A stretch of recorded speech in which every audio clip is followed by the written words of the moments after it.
To unpack some of the big stories this week. And before we went for the break, gentlemen, we were diving deep into the sugar sector, and there was this conversation around privatization. Some say government should not be in the business of running state-owned entities. On the flip side, there's the protectionism, because at the end of the day, we know the capacities we have as a country. We know the vested interests when it comes to cheap imports that can flood the market and actually kill the local industries. There are those fears. Ken, some of the proposals in the task force report is actually privatization.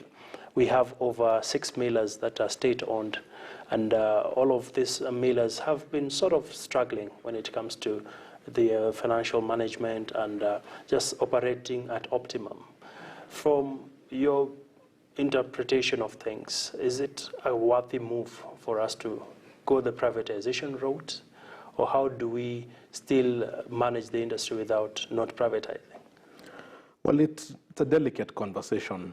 The benefits of privatization is it gives you efficiency. If you look at what is called TCT, total cane to total sugar, how much tons of cane do you need for 1 ton of sugar? We are not doing well as a country. We are doing about 20 tons of cane for 1 ton of sugar. The global average is about 9 to 11. If you look at the cost of creating 1 ton of sugar, it's about 80,000 shillings in Kenya. The regional average is about 55,000 shillings. So from an efficiency perspective, you're not doing well. But that's not to say that efficiency is the only variable that you should look at. But Ken, we had a thriving sugar sector 10 years ago. That's true. Where did the rain start hitting? No, you're right. I think also governance has been a big problem. I think the public sector, I've always said, whether you're looking at healthcare, whether you're looking at education, governance has been weak. And for me, I've always felt that the private sector is always waiting for the public sector to collapse so that they can get those benefits. So if we can sort out the public in terms of governance, you go to countries like Canada, and the top managed companies are the public sector, but you don't have that ethos in Kenya. So it's better of, the Kenya School of Governments, coming in and really bringing in stronger governance, because you're right, even as a public sector entity, it can be very efficient. So I think it's a two-pronged attack. First, it's fighting corruption, and second of all, it's looking for efficiency. If that efficiency is not possible in the next 5 years within a public setup, then you just have to privatize. Let me still stay with you, Ken. If we are to privatize, looking at the inefficiencies you've brought on the table, would the same inefficiencies plague the private people who will be running these institutions or not? I don't think so. I think the inefficiencies that come up in the public sector is part of what we call the principal agent problem in economics, where you really are not accountable to the public purse. But if it's real boards of directors who are on your neck from Monday to Friday, definitely you get those ratios very right. So for me, I think it's a question of, can we be competitive in the next 5 to 10 years?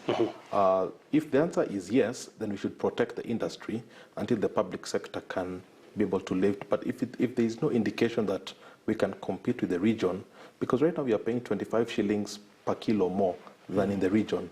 If you add the 5 shillings levy that has been proposed, it's going to be 30 shillings more than the region. Why would somebody not go and import, cheaper sugar from the region? So I think for me, it's just what are the long-term objectives of the region.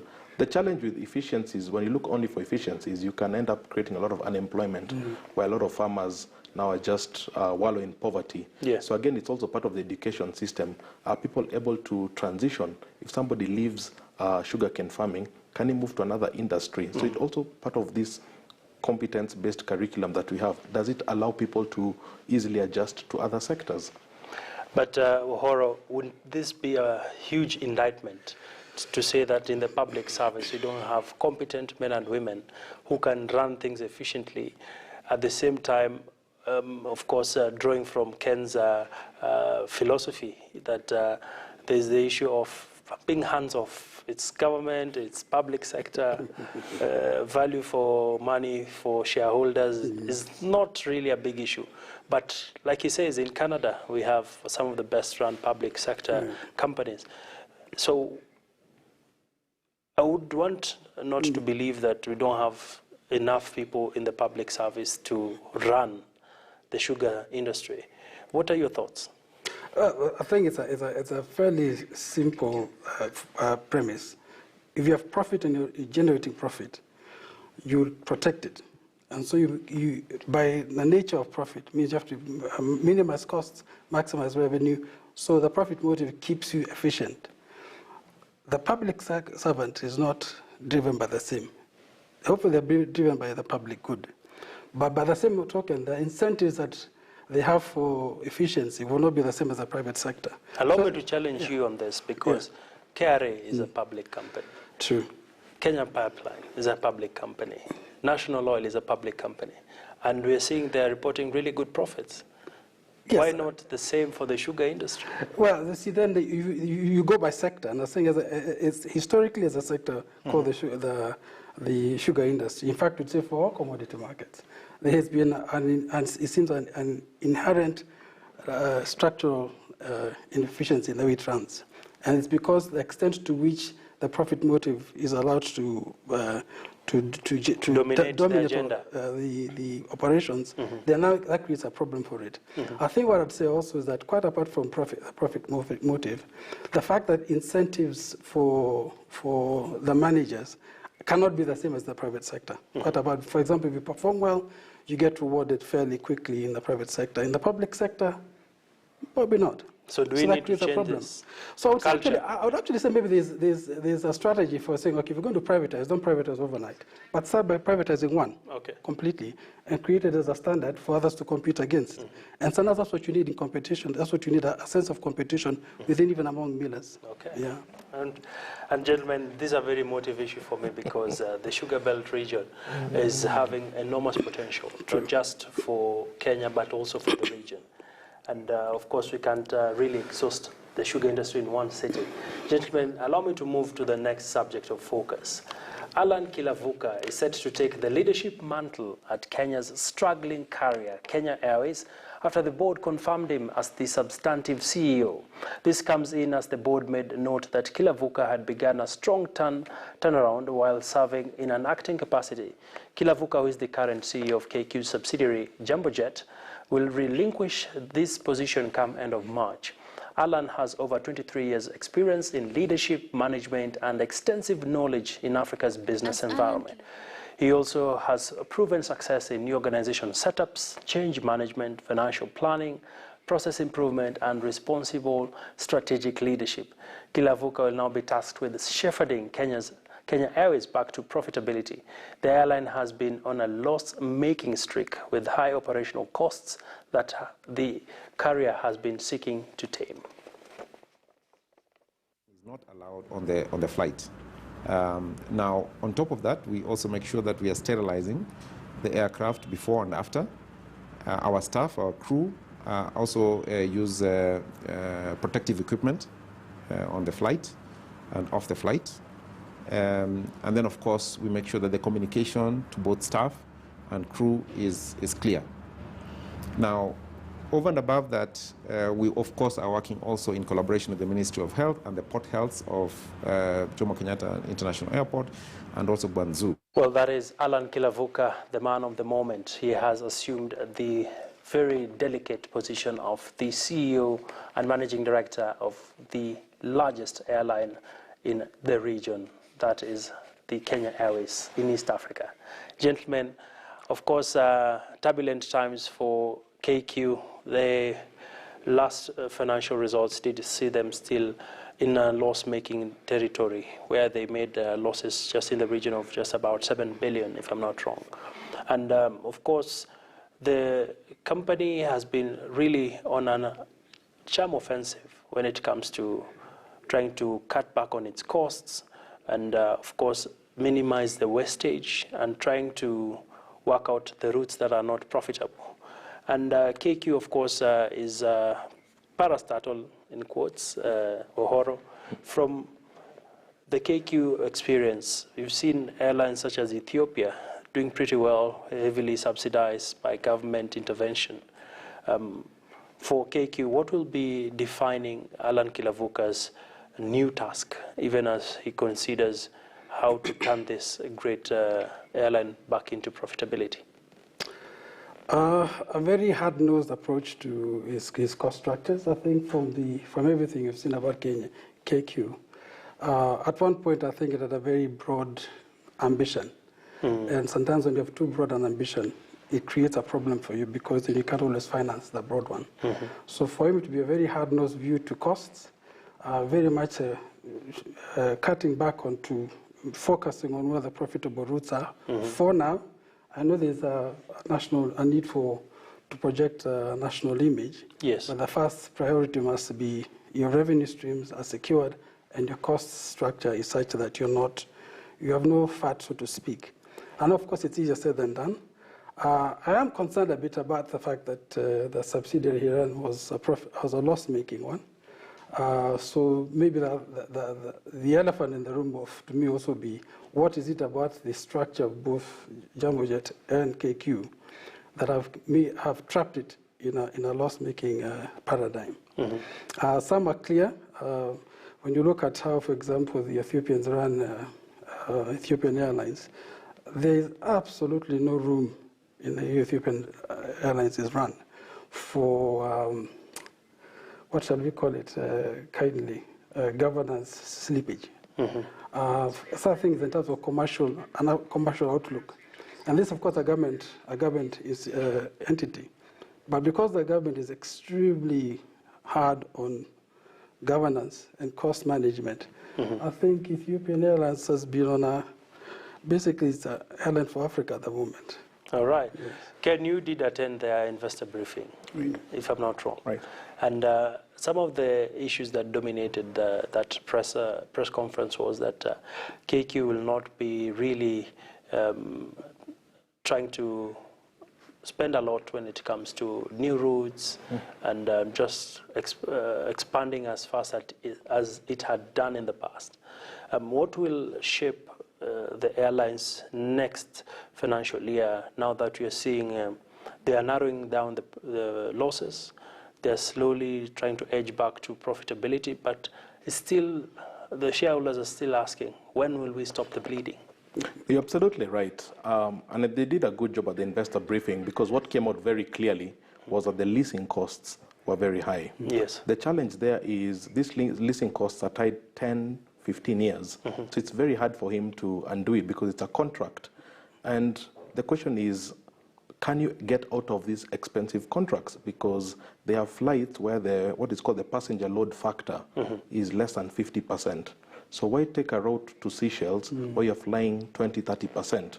But the problem is you're tied into a contract, so you really can't do. So in a sense, I feel for him because his hands are tied in that sense, internally and even externally, where you have things like the coronavirus, which means that KQ can fly to China, and it's already lost $8 million. So you're already feeling like your hands are tied from a very early on. I think his first 100 days has to be to look for those windows of opportunities in terms of are there contracts we can exit very quickly without any repercussions to the airlines? But even from a broader perspective, how do we lift the morale of the employees, the pilots, who are a big part of it?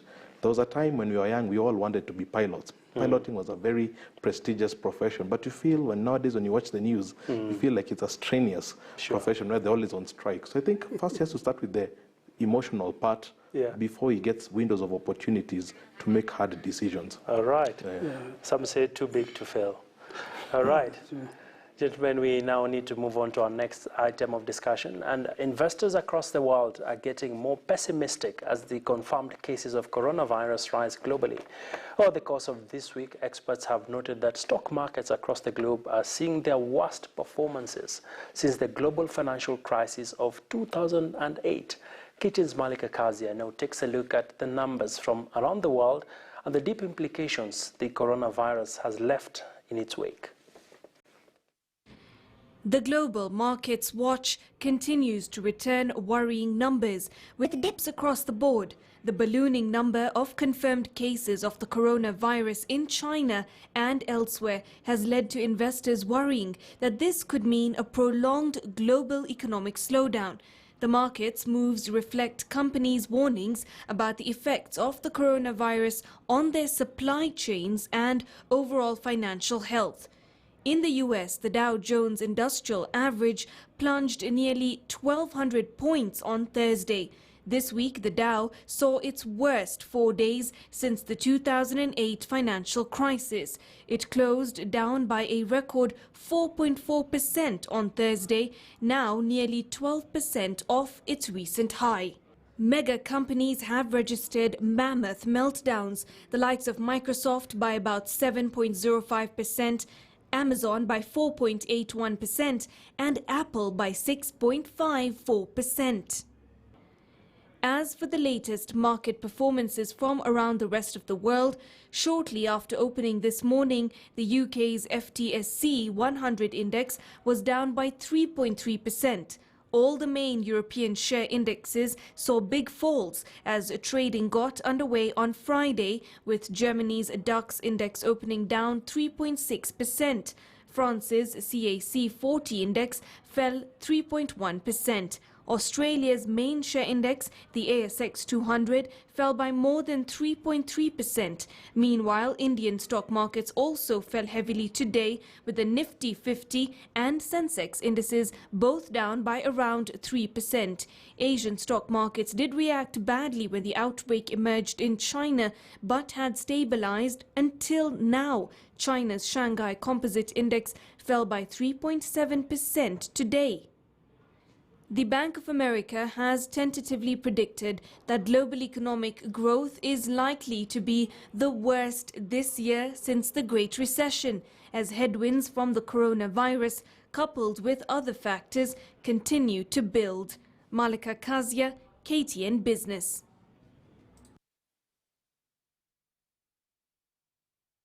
Out of that report by my colleague Malika Kazia. Gentlemen, our time is far much spent. I just want to get your quick reactions. Of course, we've already discussed this topic a number of times, but the expectations and the manner in which this pandemic is fast catching on, especially across Europe. We've had a case in Nigeria, and all this triggers back to Kenya eventually when you look at how we trade with China.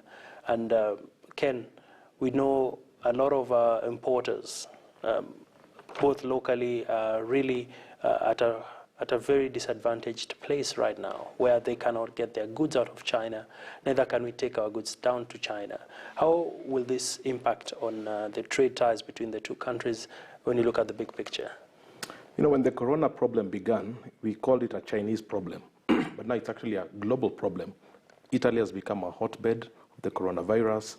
Countries like Iran even have the deputy president in Iran being a victim of that. Mm-hmm. So I think we thought it was an outside problem. But if you saw what happened in Athi River this morning, the commotion there with the Chinese fellow who was trying to self-quarantine, it tells you it has hit home in terms of the tension, and people are worried.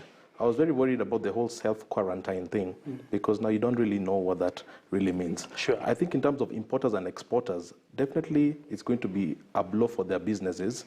But the fact that airlines are going to continue, maybe we'll have to find sort of like a midpoint, because business also has to continue in a sense. That's true. Ohoro, well, to me, the last word. Yeah, to me, it speaks to an underlying weakness in a global system.